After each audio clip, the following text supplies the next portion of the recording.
கர்த்தருடைய பரிசுத்த நாமத்திற்கு மகிமை உண்டாவதாக. நம்முடைய கர்த்தரும் உலக இரட்சகருமாய் இருக்கிற ஆண்டவராக இயேசு கிறிஸ்து நாமத்திலே உங்களை நாங்கள் மறுபடியுமாய் இந்த நிகழ்ச்சியிலே சந்திப்பதில் மிகுந்த மகிழ்ச்சி அடைகிறோம்.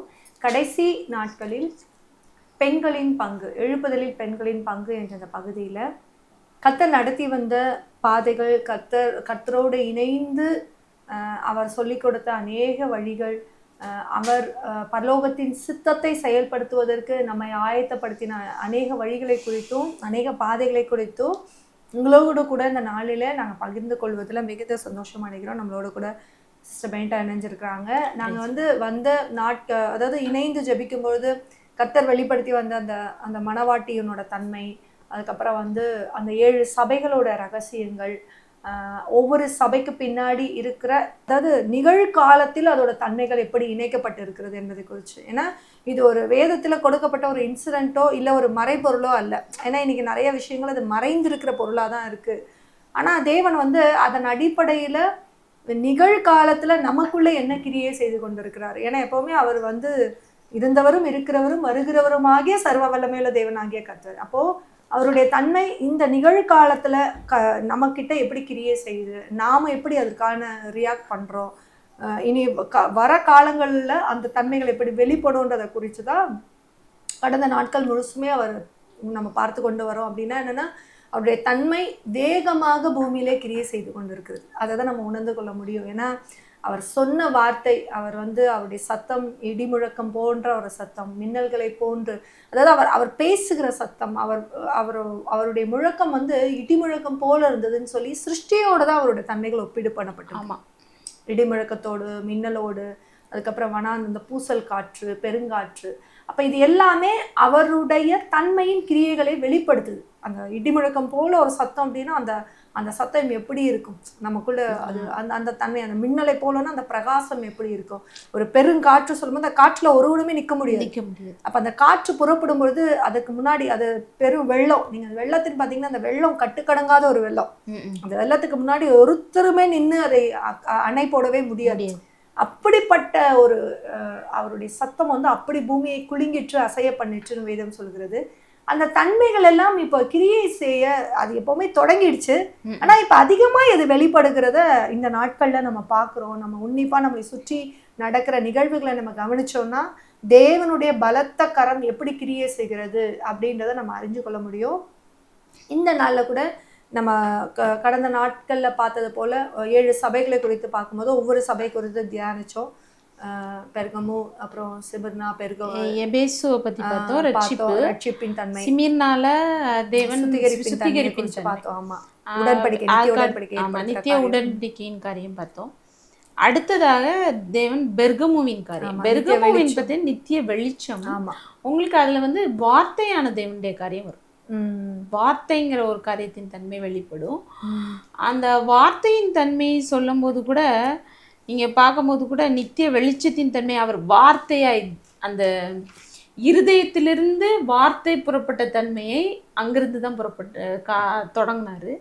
அதுவும் இல்லாம அந்த நாமத்தை பார்த்தீங்கன்னா, அந்த பெர்கமு சபைக்கு அவர் கொடுக்கப்பட்ட நாமம், ஜெயங்கொள்ளுகிறவனுக்கு அவர் கொடுக்கிற காரியம் எல்லாமே உங்களுக்கு வார்த்தை சம்பந்தமாகவே வரும். அவர் நாமத்தை பாருங்க, இருபுறமும் கருக்குள்ள பட்டயத்தை உடையவர்.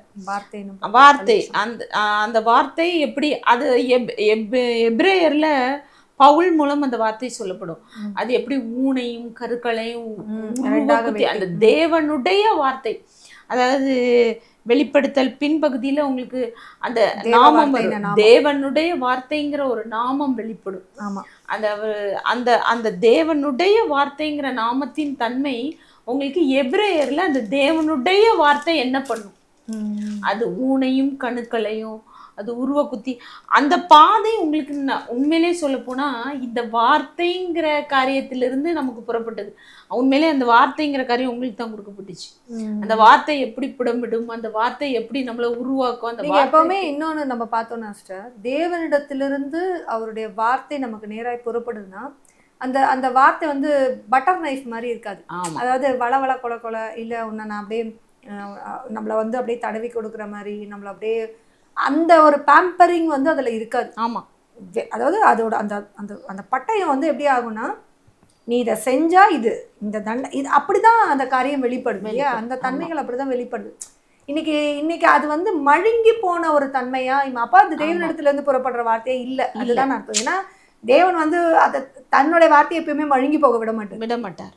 ஒண்ணு அந்த வார்த்தைக்கு அந்த அந்த இடமோ அந்த இருதயமோ அல்லது தகுதி இல்லைன்னா அந்த வார்த்தை ஸ்டாப் ஆயிடும். ஆனா அதுல வந்து ஆல்டர் பண்ணுவான் சத்ரு. ஆமா, தன்னுடைய காரியங்களை கொண்டு இல்லை அவனுடைய சத்தத்தை ஒலிக்க பண்ணி நான் உன்னை இது பண்ண மாட்டேன். அதாவது நம்மளை பட்டர் நைஃப் மாதிரி அந்த நீ கலங்காத, நான் உன்னோடு இருக்கேன், உன்னை நான் இது பண்ணுறேன் அப்படி சொல்லும்போது நமக்கு வந்து ஒரு ஆறுதல் அங்கிருந்து புறப்பட அவனை சார்ந்து கொள்ளுகிற ஒரு உலகமே சொல்ல போனா தேவனுடைய வார்த்தை புறப்பட்டுச்சு. ஏன்னா தேவ வார்த்தை வேத வார்த்தை இந்த தன்மைக்கும் தேவனுடைய வார்த்தை தன்மைக்கும் வித்தியாசம் இருக்கு. அவர் சொல்றாருல இந்த பிலதெல்பியால அவர் சொல்லும் போதே சொல்வாரு, என் வாயின் பட்டயத்தால நான் அவனோட யுத்தம் பண்ணுவேன். அந்த காரியத்தின் தன்மையில அவர் அந்த பட்டயத்தால நான் என்ன பண்ணுவேன், அந்த இருபுறம் கருக்குள்ள பட்டயம் யுத்தம் பண்ணும். அது மாத்திரம் இல்ல, அந்த யுத்தம் எப்படி உங்களை ஊனை வெளியரங்கமா உங்களை இரத்த காயப்படுத்துறது, உள்ளரங்கமாய் உங்கள் ஊனையும் கணுக்களையும் ஒவ்வொன்றாய் உருவ குத்தி பிளந்து, அதாவது உங்கள் இருதயத்தை வகையறுக்கிற தன்மையாய் உங்கள் இருதயத்தின் ஒவ்வொரு லேயரையும் சீர்படுத்தி செம்மைப்படுத்தி அவர் வாசம் பண்ணுகிற ஸ்தலமாய் அதை மாற்றும்படியான ஒரு தன்மையை அது உருவாக்கும். ஆமா, ஏன்னா ஏன்னா எப்பவுமே ஒரு வார்த்தை, ஒரு தீர்க்கசன வார்த்தையாகட்டும் அல்லது தேவனிடத்திலிருந்து புறப்படுகிற ஒரு வார்த்தையாகட்டும், அது முதல்ல வந்து நமக்குள்ள ஒரு ரிப்பண்டன்ஸ் உருவாக்குது. அதாவது மனம் திரும்புதலை உண்டாக்குது. எப்பவுமே மனம் திரும்புதலை உண்டாக்காத எந்த வார்த்தையும் அது கர்த்தரிடத்திலிருந்து புறப்படுகிற வார்த்தையா நம்ம வந்து ரொம்ப அறிஞ்சு ஆராயணும். ஆமா, ஏன்னா நம்மள பேம்பர், அதாவது அவர் நம்மளை ஆறுதல் படுத்துறாரு இல்ல நான் சொல்றேன். ஆனா நம்முடைய இப்போ ஒரு தகப்பனார் வந்து தன் பிள்ளையை வந்து எப்பவுமே பேம்பர் பண்ண மாட்டார். அவன் ஒரு தப்பு செய்தா அந்த தப்பை கண்டித்து உணர்த்தி இது தவறு, இதை நீ செய்யக்கூடாது. அப்போ ஒரு உலக பிரகாரமான தகப்பனுக்கு அதானே சொல்றாரு. ஆமா, உலக பொல்லாதவளாகி நீங்கள் உங்கள் பிள்ளைகளுக்கு நல்ல ஈவுகளை கொடுக்க அறிந்திருக்கும் போது பரமபிதா தான் அப்படி செய்ய மாட்டாரா அப்படின்றாரு. அப்ப நம்ம அந்த சாயில ஏதோ ஒரு இடத்துல நம்ம ரிஃப்ளெக்ட் பண்ணிக்கிட்டே இருக்கோம். ஆமா, நம்ம பிள்ளைங்க நேர் வழியில போகணும், பொல்லாத சிந்தையும் பொல்லாத மனதை உடைய நாமே நம்ம இந்த உலகத்துல நம்முடைய பிள்ளைகள் நேர் வழியிலையும் சரியான வழியிலையும் போகணும்னு நினைக்கிற போது பரமபிதா அவருடைய நித்திய ராஜ்யத்துக்கு நேரம் நம்மளை நடத்தது அதிக நிச்சயம் இல்லை. ஆமா, அப்ப அந்த தன்மையில வந்து வெளிப்படும் பொழுது அந்த வார்த்தையோட தன்மையில அந்த காரியங்கள் ரொம்ப தீர்க்கமா வெளிப்படுறத நம்ம பார்க்க முடியுது. நமக்கும் அந்த மாதிரி இன்னொன்று, நீங்க இந்த 7 சபையோட தன்மையை நீங்க அதிகமா பாத்தீங்கன்னா சிஸ்டர், ஒரு காரியம் அதிகமா வெளிப்படுறது நீங்க பாருங்களேன். தேவன் எச்சரிப்பு கொடுக்குற எல்லா விதத்துலயும் மனம் திரும்பு. ஆமா, மனம் திரும்பு, அந்த சிந்தையை திருப்புகிற அடையாளத்தின் தன்மையில தான் அது கொண்டு வர்றாரு. ஏன்னா இதுக்கு முன்னாடி வரை நம்ம பவுலின் தன்மையை பார்க்கும்போது அதுதான் பார்த்தோம். பவுல் வந்து வெளிச்சம் வந்து சிந்தையில இருந்தா உருவாக்கப்பட்டது. அந்த சிந்தையின் ரட்சிப்பு பவுலின் தன்மையில இருந்தா ஆரம்பிக்கப்பட்டது. அடுத்தது ஆவியின் ரட்சிப்பின் புறப்படும் பொழுது நீங்க ரட்சிக்கப்பட்ட அந்த சிந்தை வழியாக தான் ஆவியின் ரட்சிப்பு உண்டாகுது. அதனாலதான் அவர் அந்த இடத்துல கொண்டு வந்து மனம் திரும்புன்ற வார்த்தையை அந்த இடத்துல கொண்டு வந்து நிறுத்துறாரு. ஏன்னா இயேசு கிறிஸ்து பூமியில வரும்போது மனம் திரும்புங்கள் பரலோகராஜ்யம் சமீபத்திற்கு தான் சொல்றாரு. வேற எந்த ஒரு தன்மையும், ஏன்னா அதுதான் வாசலா நிக்குது. அப்ப அந்த வாசலை அவர் திறந்து அவர் உள்ள வரணும்னா அந்த வாசலுடைய தன்மைகள் அவருக்கு நேராய் அவருக்கு ஒப்பு கொடுக்கப்பட்டிருக்கணும். அது ரொம்ப அந்த இடத்துல முக்கியமா நமக்கு வந்து காட் டீச் பண்ண ஒரு பெரிய விஷயமா இருந்தது. அது நம்மள அதுக்கப்புறம் தான் அந்த டிஃபரன்ஸ் நமக்கு உண்டாச்சு. அது வரைக்கும் நம்ம ஆவி ஆத்மா சரீரம் தாண்டி நம்ம ஒப்பு கொண்டு ஜோம் பண்ணதில்லை. ஏன்னா நமக்கு அது கற்றுக் கொடுக்கப்பட்டது. அது நம்ம யாரையுமே வந்து குறைத்து மதிப்பிட முடியாது. என்னன்னா அவ்வளவுதான் வெளிப்படுத்தப்பட்டது, அப்படிதான் நம்ம சொல்ல முடியும் அந்த இடத்துல. ஆனா அந்த சிந்தையின் தன்மை வெளிப்படுத்தப்பட்டது. அந்த தேவன் அதை மனம் அப்படிங்கிற ஒரு ஆத்மாவுல போயிடுது. அந்த ஆத்மாவாய் கன்வெர்ட் பண்ணுது. ஆத்மா அப்படிங்கிற ஒரு தன்மையில நின்றுடுச்சு. அப்போ தேவன் அதை ஸ்பெசிஃபிக்கா மனம்ங்கிற தன்மை சிந்தையோட கனெக்ட் பண்ணி நம்மளுக்கு வெளிப்படுத்தினதே இந்த இல்ல மனம் அப்படின்னு அவர் மனதினால அன்பு கூறுகிற காரியத்தின் தன்மை முழு ஆத்மாவோடும் முழு இருதயத்தோடும் முழு ஆத்மாவோடும் முழு மனதோடும் முழு பலத்தோடும் அன்பு கூறுங்க. 4 காரியம். பழைய ஏற்பாட்டிலையும் பிதாவிடத்துல இருந்து புறப்படுற கட்டளை இந்த 4 காரியம். இருதயத்தின் தன்மை ஆவியா இருக்கும், ஆத்மா வெளிப்படையா இருக்கும். உங்களுக்கு மனதின் தன்மை சிந்தையின் காரியமாயும் பலத்தின் தன்மை உங்களுக்கு சரீரத்துல வெளிப்படுற தன்மை. அதனாலதான் அவங்களுக்கு அதுக்கு அடுத்ததாய் வருகிற தியத்தீராவின் காரியத்துல பலத்தின் ஆவியானவின் தன்மை. அந்த ரட்சிப்பின் தலைமுறையின் வெளிப்பாடாய் பெலத்தின் ஆவியானவரின் தன்மை வெளிப்பட்டுச்சு. அடுத்த லேயர் ஆமா ஆமா அந்த பெலத்தின் ஆவியாரின் தன்மை. அங்கு எப்படி எசபேலின் இந்த சிந்தையின் காரியம் வசனத்தின் மூலமா எப்படி சீர்படுத்தப்பட்டு எசபேலின் அந்த தீர்க்கதரிசிகளை, அதாவது இந்த அந்த வேசித்தனத்துக்குள்ள நடத்துகிற அந்த கிரியைகளை எப்படி மேற்கொள்வது. இப்போ இந்த பெர்கமோ சபையில கூட பார்த்தீங்கன்னா சிஸ்டர், அவர் பட்டயத்தை அந்த அந்த வெளிச்சம் உண்டாகும் போது நமக்கு இருள் இருக்கும் போது ஒண்ணுமே தெரியாது. ஆமா, இது எது சரி எது தவறு, அதாவது இருட்டு அப்படின்னும் போது அவன் கிரியை செய்யறதுக்கு ஏதுவான காரியம் தான் அதுல இருக்கும். அவர் வெளிச்சம் வரும்பொழுது எது நன்மை எது தீமை எது சரி எது தவறு என்பதை நம்ம பகுத்தறிகிற ஒரு தன்மை அதுக்குள்ள கிரியை செஞ்சிருது. அந்த அந்த விளக்கப்படுற தன்மை, அந்த நூல் இழையோட தன்மை எல்லாமே இதுல பெர்கமோ சபையோட ஓப்பன் ஆகுது.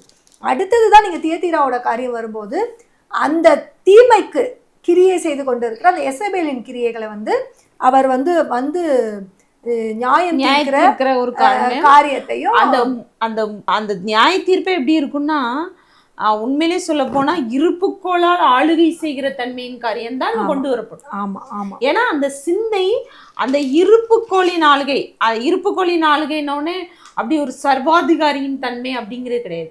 அந்த சிந்தை அப்படி அவருக்குள் ஆளுகைக்குள், அவருடைய ஆளுகைக்குள் கொண்டு வரப்படுகிற தன்மை தான் நம்மளுக்கு இதுல வெளிப்படுத்தப்படும்.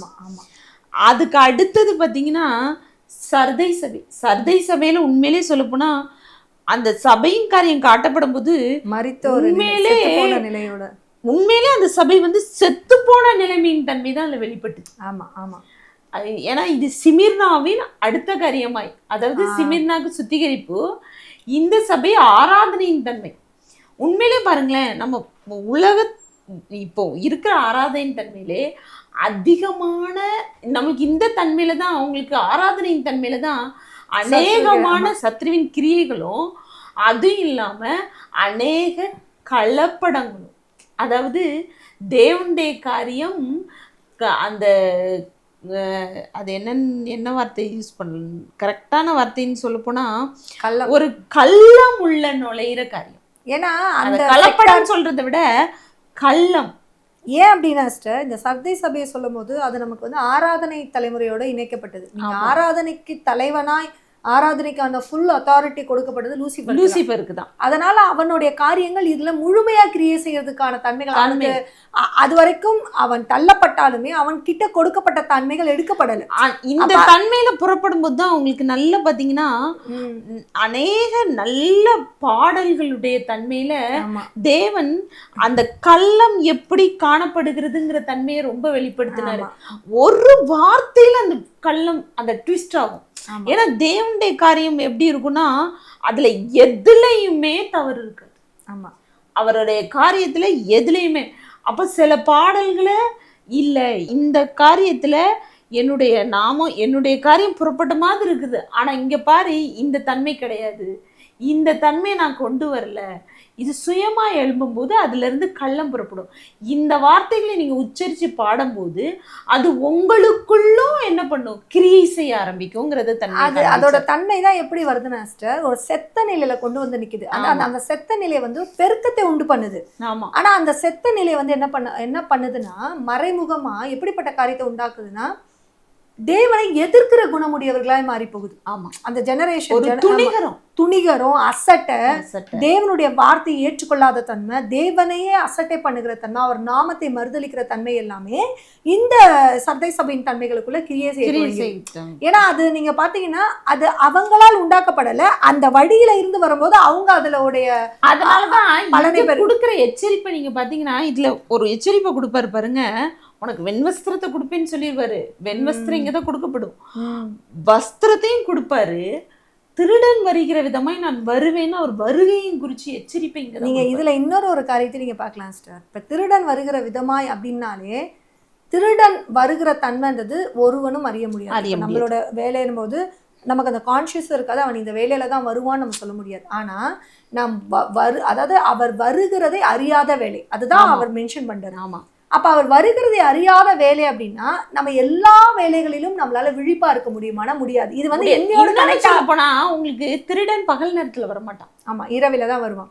ஒரு வீட்டை கண்ணை வச்சு திருடுறவன் எப்பவுமே பாத்தீங்கன்னா 9-10 மணிக்கெல்லாம் திருட மாட்டான். அவன் திருடுறது எப்போ இருக்கும் தெரியுமா? நடு சாமத்துல. இன்னொன்னு நீங்க பாத்தீங்கன்னா சிஸ்டர், இதுல இன்னொரு காரியம், நீங்க அன்கான்ஷியஸா இருக்கிற ஒரு நேரம், அதாவது நீங்க கவனக்குறைவா இப்போ நான் வந்து நம்ம வீட்டை திருடுறது மட்டும் இல்லை, நம்மகிட்டயே ஒரு பொருள் இருந்தாலும் நம்ம அன்கான்ஷியஸா இருக்கிற வேலையில, நம்ம அதை பத்தி கவனக்குறைவா இருக்கிற வேலையில தான் அவன் நம்ம கிட்ட இருந்த பொருளை எடுத்துக்கிறான். அப்போ வந்து இதுல என்ன ஒரு காரியமும் காட்டப்படுதுன்னா, நம்மீது அவனுடைய கண்கள் நோக்கமா இருக்கு. ஆமா, இப்ப தேவன் சொல்லுகிற அது மாத்திரம் இல்ல சிஸ்டர், இந்த இடத்துல அந்த நடு சாம வேலையை எதுக்கு அந்த காரியத்தை இப்ப போட்டாருன்னா, அதுல ஒரு காரியத்தை இதுல இருந்து அந்த காரியத்தை கொண்டு வர்றாரு. நீங்க நடு இரவு வேலை, அவர் ஒரு வார்த்தை ஏசாயா 60 சொல்வாரு. இந்த வார்த்தை, அதாவது 2வது வசனமாய் வரும்னு நினைக்கிறேன். இருள் பூமியையும் காரிருள் ஜனங்களை மூடும், கர்த்தர் உன்மீது, ஆனாலும் கர்த்தர் உன்மீது உதிப்பார், வெளிச்சமா உதிக்கிற தன்மை வரும். அப்போ இருள் பூமியும் காரிருள் ஜனங்களையும் மூடும் பொழுது அந்த தன்மை வெளிப்படுங்கிறது தான் அவருடைய வார்த்தை. நான் வருவேங்கிற வார்த்தை. கரெக்ட். அதாவது எல்லா இடத்துலயும் இந்த காரிருள் இருக்கும், ஆனா நான் யார் மேல உதிக்கிறேனோ அவங்களுக்குள்ள அந்த வெளிச்சம் இருக்கும். அந்த டிஃபரன்ஸ் இதுதான் அவருடைய ரகசிய வருகையின் அடையாளமே இதுதான். ஆமா. இப்ப அப்படின்னா இப்ப ஒரு 10 பேர், ஒரு 100 பேர் இருக்கிற இடங்கள்ல ஒரு 10 பேர் மேல அவரோட வெளிச்சம் இருக்குன்னா அவர் அவங்களுக்குள்ள வந்துட்டார்னு அர்த்தம். அதுதான் அந்த வருகிற ஒரு அடையாளம். அவர் வந்தாருன்னா அவர் பிலதெல்பியால அது கரெக்டா லவோதிகேயால முடிப்பாரு.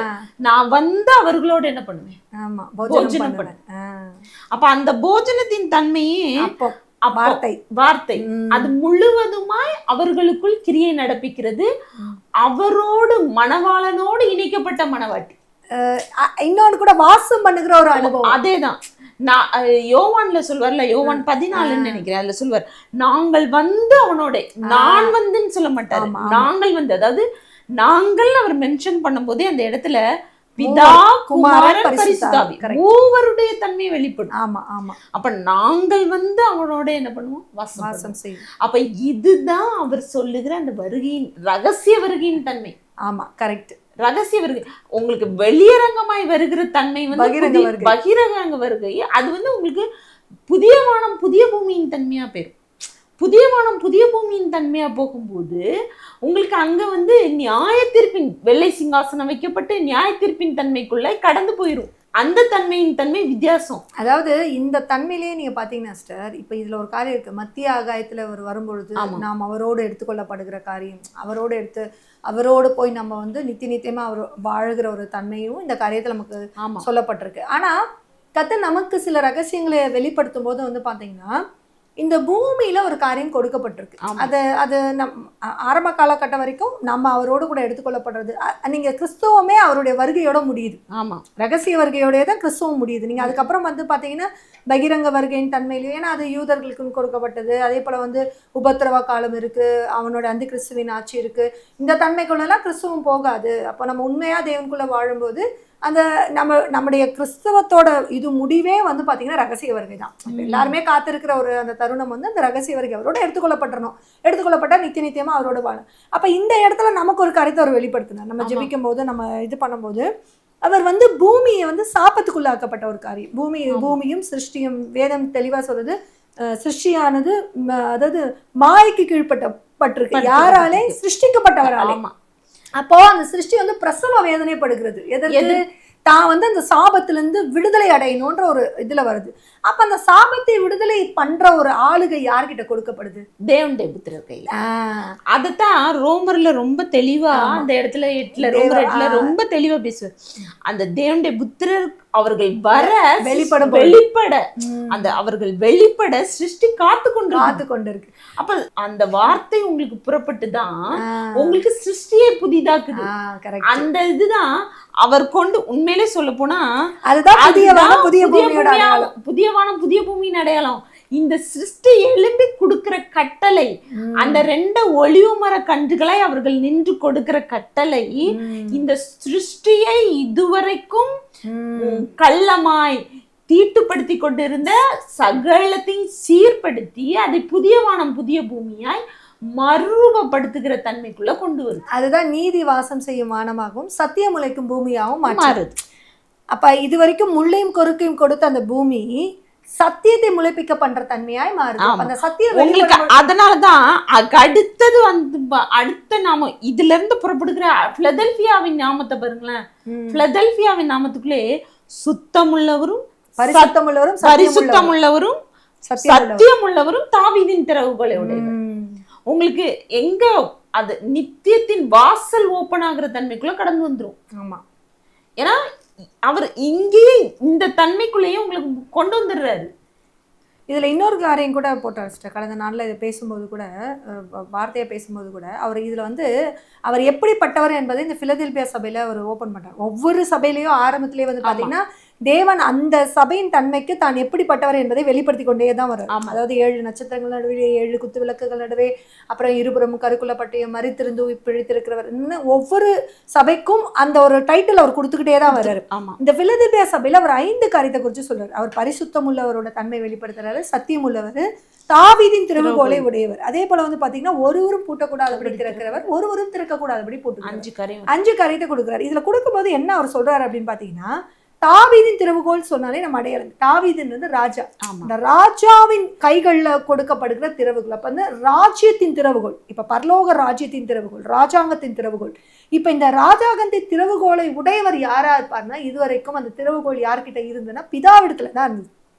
ஏன்னா அவர் தான் பிதாவின் சித்தம் ஒன்றை இந்த பூமியில செய்யணும்ன்ற அவர் அனுக்கிரகம் பண்ணா மட்டும்தான் குமாரன் இறங்கி அது பூமியில செயல்படுத்த முடியும். அதுதான் அந்த ஒரு லேயர் ஆர்டரா இருந்தது. பிதா குமாரன் பரிசுத்தாவி 3மே திருத்துவத்தின் தன்மையில ஒண்ணுதான். ஆனா அந்த அந்த ஒவ்வொருத்தருக்கு கொடுக்கப்படுற அந்த நாமத்தின் தன்மைகளும் அவர் வெளிப்படுற தன்மையிலையும் நமக்கு குமாரன் மூலமா தான் வெளிப்படுறதுனால இந்த பூமியில கிரியை செய்யறது குமாரன் மூலமா தான் செய்ய முடியும். பிதாவனுடைய தன்மை பரலோகத்தின் அந்த காரியங்களோட கனெக்ட் ஆயிருக்கு. அப்ப வரும்போது என்ன வருது அப்படின்னு பாத்தீங்கன்னா, தாவீதின் திறவுகோலை உடையவர்னு வருது. அப்ப அந்த திறவுகோல் வந்து என்ன ஆகுதுன்னா, அந்த இடத்துல இங்க என்ன ஒரு அத்தாரிட்டி வருதுன்னா, அவர் கையில அந்த திறவுகோலின் அத்தாரிட்டி கொடுக்கப்படுது. அப்ப கொடுக்கப்படும் போது என்ன வருதுன்னா, அவருக்கு என்ன அத்தாரிட்டி கொடுக்கப்படுதுன்னா, ஒருவரும் திறக்கக்கூடாதபடி பூட்டுகிறவர், ஒருவரும் பூட்டக்கூடாதபடி திறக்கிறவர். அப்படின்னா என்னன்னா, அவர் ஒரு வாசலை திறந்து ஒரு வாசலை மூடுறாரு. இதுவரைக்கும் திறக்கப்பட்ட அத்தனை வாசல்களும், இதுவரை இந்த பூமியில திறக்கப்பட்ட அத்தனை வாசல்கள், பாதாளத்தின் வாசல்கள், வானத்தின் வாசல்கள் எல்லாமே அந்த ஒரு திறவுகோல் போடும் அடைக்கிறதுக்கு. ஆமா, அதே போல அவர் திறந்த வாசலை ஒரு மனுமே பூட்ட முடியாது. ஸோ இது வந்து ஸ்பெஷலா நீங்க பாத்தீங்கன்னா அவருடைய ஜனங்களுக்கு அவர் தருகிற ஒரு பெரிய ஒரு அனுகூலமான ஒரு வாசல். இந்த வாசலை அவர் திறந்தான்னா இந்த வாசல்ல இருக்கிற ஆசீர்வாதங்கள், பெருக்கம், கனம், மகிமை எல்லாமே அது பரலோகத்தின் தேவனுக்கும் குமாரனுக்கும் உடைய மகிமை தான். அதுக்கு ஒத்த மகிமை, அதை தாண்டின மகிமை வேற, அதுக்கு குறைவான மகிமையோ அதற்கு இதுவே எதுவுமே இல்லை. அவ்வளோ ஒரு மகிமையின் தன்மை அந்த வாசல் வழியா தான் வெளிப்படுது. அப்ப அந்த வாசல் வழியா புறப்படும் போது அதிலே அந்த கணம், அந்த மகிமை யாருக்கு கொடுக்கப்படுதுன்னா, தன்னுடைய ஜனங்கள் என்று முத்திரிக்கப்பட்ட ஜனங்களுக்கு அந்த வழியா வந்துருது அந்த காரியம். அததான் அவர் வந்து அதை தெளிவா சொல்லி அதுல கீழே வந்து பாத்தீங்கன்னா, இதுல வந்து இந்த ஜெயம் கொள்ளுகிறவனுக்கு 4 காரியத்தை இதுல குறிப்பிடுறது. ஏன்னா அவர் சொல்லும் போது நிறைய உனக்கு திறந்த வாசலை நான் வைத்திருக்கிறேன்னு சொல்லிட்டு அந்த கீழே 12ஆம் வசனத்துல நீங்க பாத்தீங்கன்னா 4 காரியத்துல 4 நாமத்தை அதுலயே குறிப்பிடுறது. ஒண்ணு பிதாவின் நாமம், ஆலயத்துல தூணாக்குகிற தன்மை, பரிசுத்த நகரத்தின் நாமம், புதிய நாமம். இதுலயே பாருங்க 4 விஷயம். அப்பெல்லாம் என்னன்னா, இந்த கண்ட்ரோல் வருது பாத்தீங்கன்னா, வடக்கு, தெற்கு, கிழக்கு, மேற்கு, இந்த முழு கண்ட்ரோலோட தன்மையை அந்த நாமத்துக்குள்ள அடங்கிடுது. ஏன்னா இயேசு கிறிஸ்து, நீங்க ஏசாயான்னு நினைக்கிறேன், அது சொல்றாரு இல்லையா, நான் என்னோட பழைய நாமத்தை கிறுக்கி போட்டு அல்ல பழைய நாமத்தை இது உனக்கு நான் புதிய நாமத்தை, சத்தியவான், சத்தியவான் என் சத்தத்தை கேட்கிறான்ற ஒரு அந்த சத்தியவானுடைய தன்மை வந்து நீங்க பாருங்க. அந்த சத்தியவான் அந்த அந்த புதிய நாமத்தை நான் உனக்கு கொடுப்பேன். அது அந்த நாமம் கர்த்தர் வெளிப்படுத்தட்டும். அந்த நாமத்தின் தன்மையில ஒரு புதிய காரியத்தின் நாமமா அவர் வெளிப்படுத்துறார். அந்த பழைய தன்மைகள் எல்லாம் நான் எடுத்து போட்டுட்டு புதிய தன்மையை நான் கொடுக்குறேன் அப்படின்னு சொல்றாரு. அப்ப அந்த நாமம் எப்படி வரும்னா, அந்த நாமத்தை அறிந்து உச்சரிக்கிற நாவுகள் அந்த நாமத்திற்குரிய பலனை பெற்றுக்கொள்கிறதாய் மாறி போகுது. ஏன்னா இன்னைக்கு ஒரு காரியம் தான் நம்ம பார்க்க முடியும், அவருடைய ஜனத்திற்கும் அவருடைய ஜனம் அல்லாதவர்களுக்கும் உள்ள வித்தியாசம். அது யாரா வேணா இருக்கட்டும். அவர் ஏன்னா தேவன் வந்து வேதத்துல சொல்றாரு இல்லையா, நீ என் ஜனம் அவர் சொல்லும்போது அதுக்குரிய ப்ரிவிலேஜ்னு ஒன்று இருக்கு. இப்போ பிள்ளை ஒரு குமார், இப்போ ஒரு தகப்பன் இருக்காரு, தகப்பனுடைய அந்த தகப்பனுக்கு ஒரு பிள்ளை இருக்குன்னு வைங்களேன், அந்த பிள்ளைக்கும் மற்ற பிள்ளைக்கும் உள்ள வித்தியாசம். நம்ம அவரை அப்பான்னு கூப்பிடலாம், அவங்க வீட்டில் போய் கூட சாப்பிட்லாம் பண்ணலாம். ஆனால் அந்த பிள்ளைக்குரிய அந்த அதாவது அந்த தகப்பனுக்குரிய அத்தனை சுதந்திரமும் அந்த ஒரு பிள்ளைக்கு தான், அந்த பிள்ளைக்கு தான் போய் சேரும். இன்னொன்று, அந்த பிள்ளை எல்லா சுதந்திரத்துக்கும் தானாக பங்காளி ஆயிடுறான். எதனால? அந்த வெறும் அந்த தகப்பனுடைய பிள்ளைன்ற ஒரு அடையாளத்துல மட்டும்தான். அதே போலதான் இந்த இடத்துல அவர் என்ன சொல்றாரு, என் ஜனம், என் குமாரன், என் குமாரத்தின் அவர் முத்திரிக்கிற அடையாளம் என்னன்னா பரலோக சுதந்திரத்துக்கு நம்ம பங்காளிகளாய் மாத்திடுறது. நமக்கு இன்னும் பரலோக சுதந்திரம் எப்படிப்பட்டதுன்னு நமக்கு தெரியல. நம்ம எவ்வளோ ஒரு ப்ரிவிலேஜான ஒரு காரியம் அது. ஏன்னா அந்த சுதந்திரம் சொல்லாகும் கட்டளையிட நிற்கும்.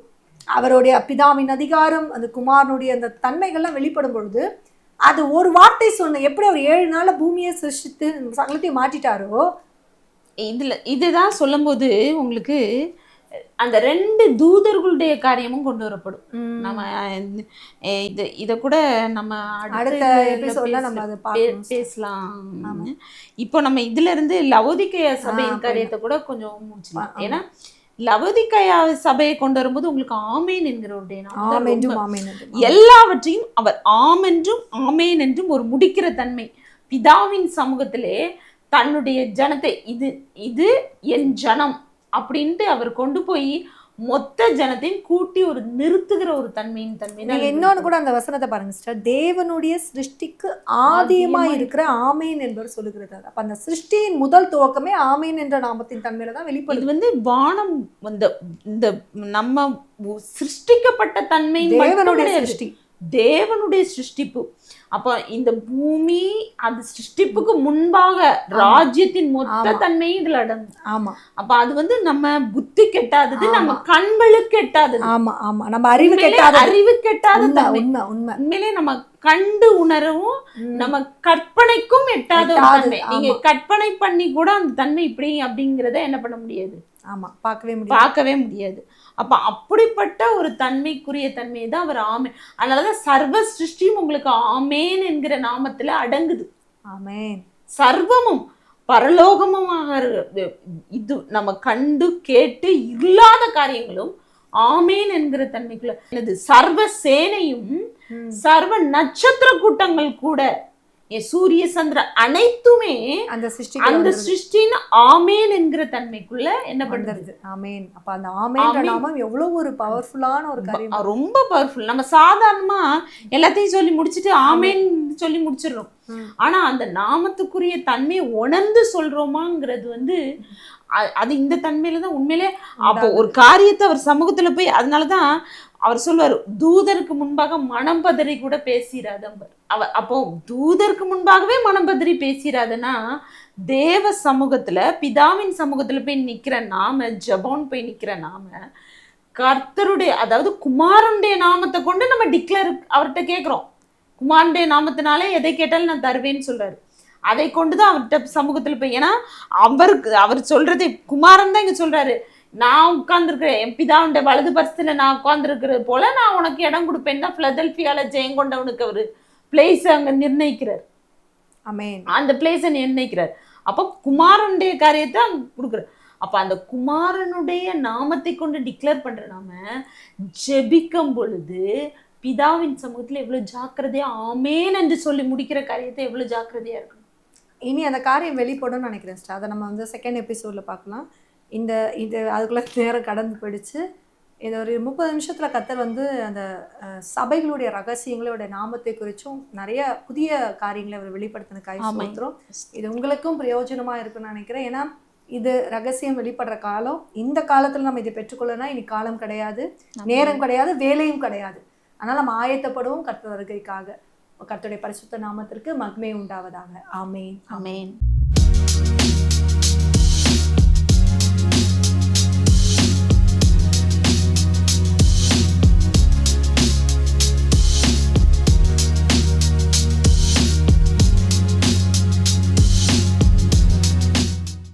அன்பிற்குரியவர்களே, உங்கள் ஜெப தேவைகளுக்கும் மேலும் ஆலோசனைகளுக்கும் எங்களோடு நீங்கள் தொடர்பு கொள்ள எங்கள் முகவரி ஆசீர்வாத கன்மலை ஐக்கிய ஊழியங்கள், பிளாட் எண் 20, 3வது மாடி, ஜானகி நகர், அனெக்ஸ், காட்டுப்பாக்கம், சென்னை 56.